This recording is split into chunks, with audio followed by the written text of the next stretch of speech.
Bonjour à tous, aujourd'hui on va se poser une question simple, qu'est-ce que la prise en compte de l'environnement? Et cette question elle est valable dans une entreprise, elle est valable lorsqu'on a un projet, elle est valable aussi dans la vie de tous les jours. C'est important pour moi et j'ai envie que ce soit important pour vous. Avant de se poser cette question, on va s'en poser une beaucoup plus simple. Qu'est-ce que vous voyez là? Qu'est-ce que c'est que ce truc? Est-ce que c'est une boule? Est-ce que c'est un truc plat comme certains le pensaient à une époque?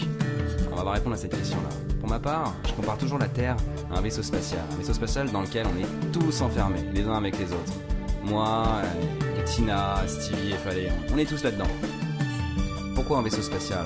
Vous savez bien, la Terre elle tourne autour du Soleil, et avec d'autres planètes, tout ça, ça forme un système solaire qui lui-même tourne autour du centre de la galaxie, de la Voie lactée. Et Voie lactée elle-même qui tourne autour d'autres entités, etc. Vous avez compris, on est seul au milieu de l'univers, on est perdu. Et on vit surtout dans un monde fini. Ce monde fini, je vous le redessine, c'est notre vaisseau spatial, c'est la Terre.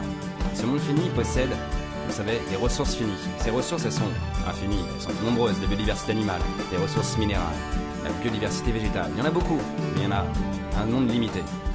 Ces ressources, on en profite tous. L'humain en a profité.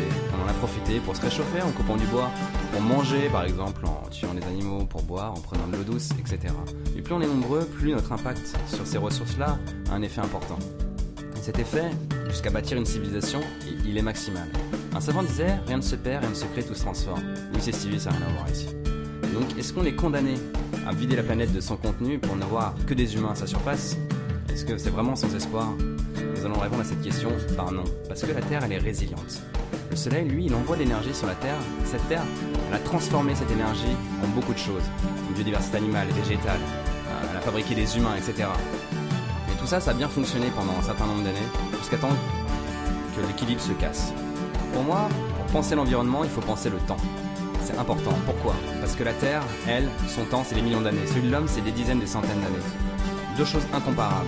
Parce que la Terre a mis des centaines de millions d'années, l'homme a mis quelques centaines d'années pour l'utiliser ou pour le défaire. Pour améliorer la prise en compte de l'environnement dans nos projets, il faut absolument élargir notre échelle de temps, notre manière de penser le temps.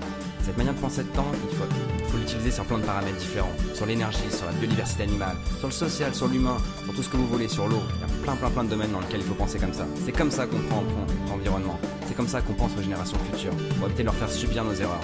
C'est comme ça qu'il faut avancer dans les projets, agir local, penser global, dans le temps.